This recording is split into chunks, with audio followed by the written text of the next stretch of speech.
Hello everyone, welcome back to our channel that is Quick Learning. So now our topic is growth strategies. This is the last topic in small and medium-sized entrepreneurship, and I tell this is the second part of the growth strategies. One video is already published and you like it a lot, so thank you. Now this is the second part, so that is internal versus external growth. Okay, so growing pains. So basically, you have to identify the key problems faced by the company at this stage of its development. Then you have to suggest possible solutions to these problems and outline what you see as the next stage of development of the company. Then, are the owners of the company real entrepreneurs? Justify. So this is a question for you listeners, so you can think over this question. So this question will help you in your career as well as in your exam point of view. This is a very basic question in exams. So Mintzberg categories of growth. So now I will tell you about different types of a growth. So number one is financial growth. Financial growth means that there is an increase in your turnover, in your cost, and your investments to achieve profits, assets, and value goodwill. So financial growth means that the brand image increases, your turnover increases, your profit increases, assets increases. Then second is strategic growth. So it means formulate a strategy to develop its capabilities to exploit a presence in the marketplace. This is your strategic growth. Then structural growth. So it means that changes in a company's personnel, planning and systems, departmental structure like HR, marketing, finance, supply, production, maintenance, etc. And last one is organizational growth. So obviously you register a company, then you define vision, mission, and with the passage of time, then proper documentation changes in a company process, culture change, attitudes, it is growth and develop, and changes in entrepreneur's role and leadership style. So these are the four types of a growth. It will come as a MCQ in your exam, and if you are doing it for your business point of view, so you should know which growth do you want in your business. Some people want financial growth, some people want strategic growth. Okay, so this is a different goal depending upon your business and what you are selling and what you are aiming at. Then reasons for growth. So capturing economics of scale, like level of business, it should be small, micro, medium and large. Okay, then scalable business model, market leadership in their type of industry, influence, powers, survivability, need to accommodate the growth of key customers, and the ability to attract and retain talented employees. So these are the things through which you can grow. You can grow your business. Okay. Then challenges. So what are the challenges that you face in growth? Number one is cash flow management, inflow and outflow. So how to manage your cash that is coming in your business and that is going outside your business, very critical in managing a business and managing a growth. Then price stability and strategies. Obviously depending upon the countries and your economy, your price may go down or may go up, so you have to change your strategies according to this. And then quality control. So obviously with the passage of time, quality should improve and justify price. Okay. Then capital constraints like additional investment with the passage of time. So these are the challenges that you face in your growth. Then explaining growth, the ingredients. So what is growth? Okay, so basically objectives and personal characteristics of the owner, emergent objectives. It can be manager, entrepreneur and competence.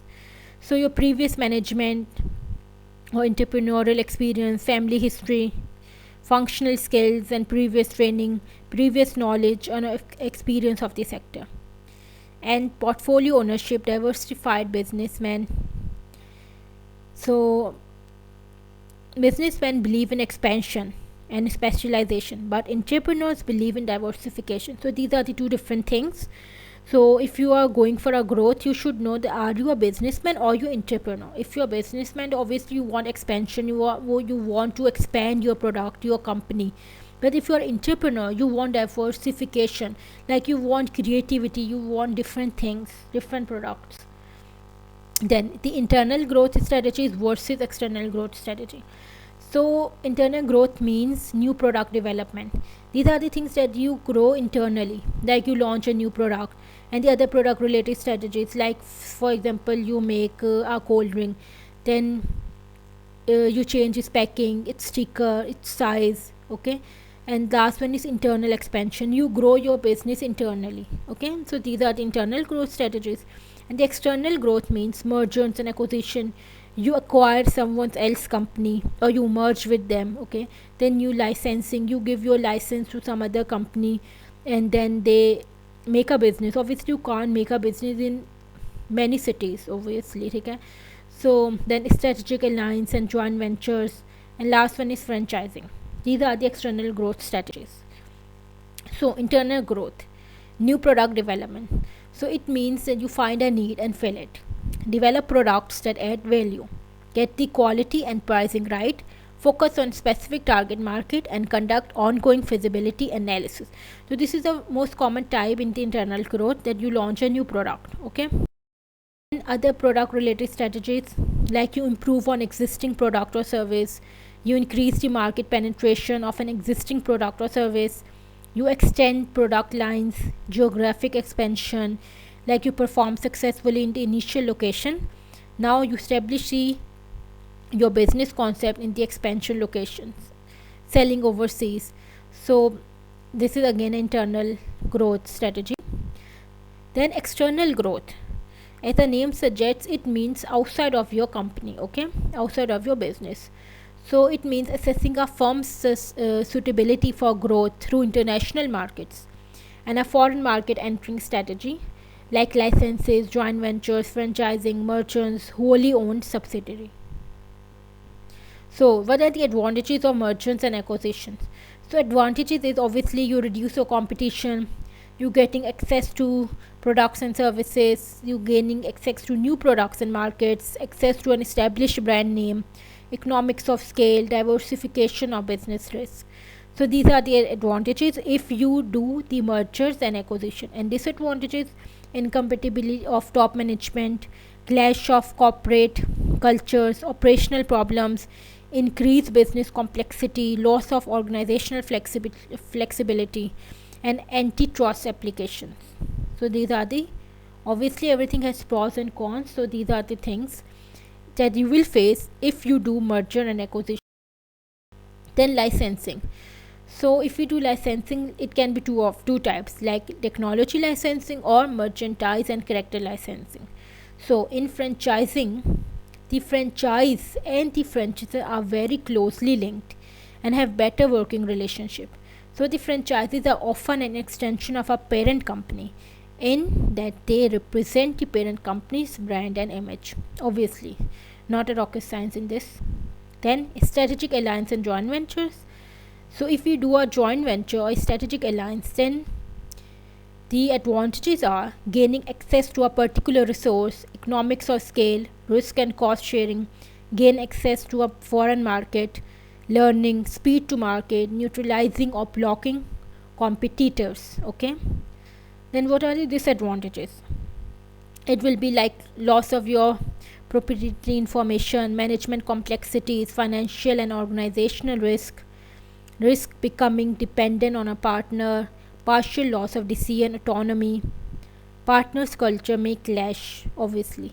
Then loss of organizational flexibility. These are the things that obviously you have to face if you do this type of external growth. Then managing growth summary. So now this is a how to manage your growth summary. So you have to build on strength and core competencies, ensure of weaknesses, and develop a market strategy. Like you have to play with your strengths and give up on your weaknesses. Okay, so you have to stay with the existing products, services, and customers, and product development, market development, diversification, and existing markets. Okay, so these are the things that I took from this book, Paul Burns, and pages number I did 270 from 321. If you want a detailed information on this topic, you can go through this book, but I summarized it for you, so it will be easy to understand for you if you are preparing for your exam point of view, or your job or career wise, then it will help you. Then relevance of planning, the importance of learning, managing the financial aspects, managing marketing, sales and delivery sales, getting key people and changing the organizational structure. That's all from my side. So if you have any question, kindly comment me. And this is the last portion in my small and medium sized entrepreneurship. If you have any more queries, then kindly comment me and kindly subscribe to my channel. It will help me a lot. Thank you so much.